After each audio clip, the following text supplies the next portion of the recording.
போட்டிருக்கலாம். எதுக்கு இவ்வளவு கூட்டம்? மொத்தமே 11 நிமிடம் 35 வினாடிகள் மட்டுமே பேசிய விஜய். நடிகரும் தமிழக வெற்றி கழகத்தின் தலைவருமான விஜய் கரூர் சம்பவத்துக்கு பிறகு பொது வழியில் மக்களை சந்திக்கிறார் என்ற அறிவிப்பு பெரும் எதிர்பார்ப்பை ஏற்படுத்தியிருந்தது. கிட்டத்தட்ட 70 நாட்கள் வெளியே வராத விஜய் இடையில் காஞ்சிபுரத்தில் மட்டும் உள்ளரங்கில் மக்கள் சந்திப்பை நடத்தியிருந்தார்.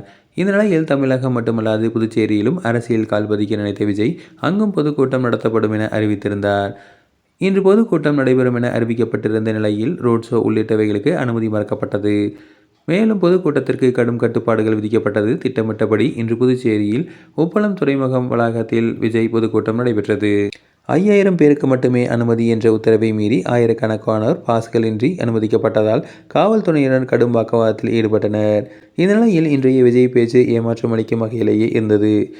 ஏறக்குறைய 11:25 மணிக்குத்தான் தனது பேச்சை தொடங்கிய விஜய் 11:40 மணிக்கெல்லாம் பேச்சை முடித்துவிட்டார். விஜயின் பேச்சு தமிழக வெற்றி கழகத்தின் யூடியூப் பக்கத்தில் ஒளிபரப்பப்பட்ட நிலையில் சரியாக 59 நிமிடம் 28 வினாடிகளில் விஜய் பேச்சை தொடங்கினார். வழக்கம் போல நெஞ்சில் குடியிருக்கும் என தனது பேச்சை ஆரம்பித்த விஜய் புதுச்சேரியும் தமிழ்நாடும் ஒன்றுதான் என பேச ஆரம்பித்து மத்திய அரசையும் திமுகவையும் விமர்சித்தார். தொடர்ந்து புதுச்சேரிக்கு தேவையான விஷயங்களை பட்டியலிட்ட அவர் 2026 தேர்தலில் புதுச்சேரியிலும் தமிழக வெற்றி கழகத்தின் கொடி பட்டொலி வீசி பறக்கும் என நிச்சயம் என பேசியுள்ளார். விஜயின் பேச்சு சரியாக சொல்ல போனால் வெறும் 11 நிமிடங்கள் 35 வினாடிகள் மட்டுமே இருந்தது.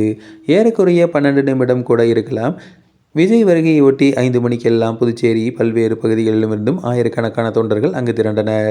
காலை 5 மணியளவில் இருந்து விஜய் பேச்சை கேட்க காத்திருந்தவர்கள் வெறும் 10 நிமிடங்கள் கூட நீடிக்காத விஜயின் பேச்சால் கடும் ஏமாற்றமடைந்தனர். நெஞ்சில் குடியிருக்கும் என ஆரம்பித்து முடித்துவிட்டதாக குமுறுகின்றனர் தொண்டர்கள். மேலும் விஜய் பேச்சில் புதுச்சேரிக்கு செய்ய வேண்டியதை சொன்ன விஜய் அவர் சொன்ன செய்ய போகிறாரா என சொல்லவில்லை.